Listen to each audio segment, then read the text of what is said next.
దేవుడు తను వెతికే వారిని ఆయన ప్రేమించే దేవుడై ఉన్నాడు. దేవుడు తనను వెతికే వారికి ఆయన బహుమానాలు ఇచ్చే దేవుడై ఉన్నాడు. ఎక్కడుంది మాట చూడండి. సామెతల గ్రంథం 8వ అధ్యాయము 17వ వచనం. నన్ను ప్రేమించు వారిని నేను ప్రేమించుచున్నాను, నన్ను జాగ్రత్తగా వెతుకువారు నన్ను కనుగొందురు.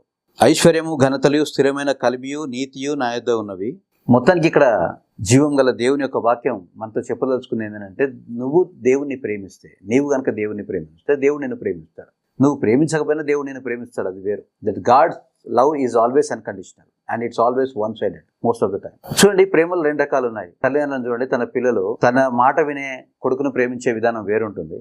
తన మాట వినక చెడు తిరిగే కొడుకును ప్రేమ మరో రకంగా ఉంటుంది. తన మాట విని ఏ రోజుకి ఆ రోజు బాగుపడే మార్గంలో నడిచే కొడుకు పట్ల ప్రేమ, దాంట్లో గాఢత ఎక్కువ ఉంటుంది, దాంట్లో సంతోషం ఎక్కువ ఉంటుంది. ఆ ప్రేమలో నా కుమారుడు నా మాట వింటున్నాడు, రోజు రోజుకి బాగుపడుతున్నాడు, రోజు రోజుకి అభివృద్ధి చెందుతున్నాడు, ఇంకా ఇంప్రూవ్ అవుతున్నాడు అన్నప్పుడు ఆ ప్రేమలో చనువు ఉంటుంది, ఆ ప్రేమలో సంబరం ఉంటుంది, ఆ ప్రేమలో సంతోషం ఉంటుంది. అది ఖచ్చితంగా 2 సైడెడ్ లవ్ అయి ఉంటుంది.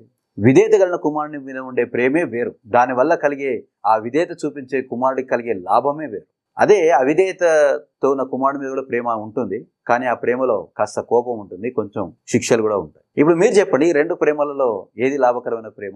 ఏ ప్రేమలో అయితే విధేయత ఉందో కదా, అదే లాభకరమైంది, అదే క్షేమకరమైనది.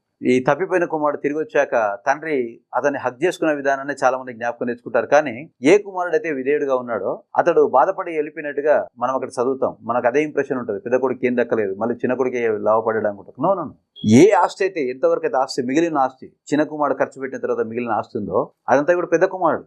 తను విధేయత చూపించినందుకు అతను దక్కిన అద్భుతమైన ఫలం అది. తండ్రి అంటాడు ఆ మాట, నా దగ్గర ఉన్నదంతా ఇక నీదే. చిన్న కుమారుడికి ఇచ్చేసాం, అతను ఖర్చు పెట్టేశాడు, అయిపోయింది. ఇప్పుడు చిన్న కుమారుడికి ఏం కావాలన్నా వచ్చి అడగాల్సింది ఎవరిని? పెద్ద కుమారుడు. ఈ భూమి మీద దేవుణ్ణి విధేయతతో కూడి ప్రేమించే వ్యక్తుల జీవితంలో ఉండే సమృద్ధి, అందులో ఉండే క్షేమం, ఆశీర్వాదం వేరు. ప్రతిరోజు తప్పిపోతూ, ప్రతిరోజు తిరగబడుతూ, ప్రతిరోజు లోబడంతనం చూపిస్తూ, ఏ రోజుకి ఆ రోజు సొంత ఆలోచనలు, సొంత ప్రయత్నాలు, సొంత పరుగులతో పరిగెత్తే వాడి జీవితంలో దేవుడు చూపించే ప్రేమ వేరు. ఖచ్చితంగా రెండవ వ్యక్తి జీవితంలో శిక్షలు ఉంటాయి, దేవుని యొక్క కోపం ఉంటుంది, ఖచ్చితంగా ఉంటుంది. విధేయత కలిగిన కుమారుడి పట్ల దేవునికి ఉండే ప్రేమ మహదద్భుతమైనది. అందులో క్షేమం ఉంటుంది, సమాధానం ఉంటుంది, అభివృద్ధి ఉంటుంది. నీవు ఈ విధేయతతో కూడిన ప్రేమను దేవుని పట్ల చూపించాలన్నది నా విజ్ఞాపన, దేవుని యొక్క కోరిక.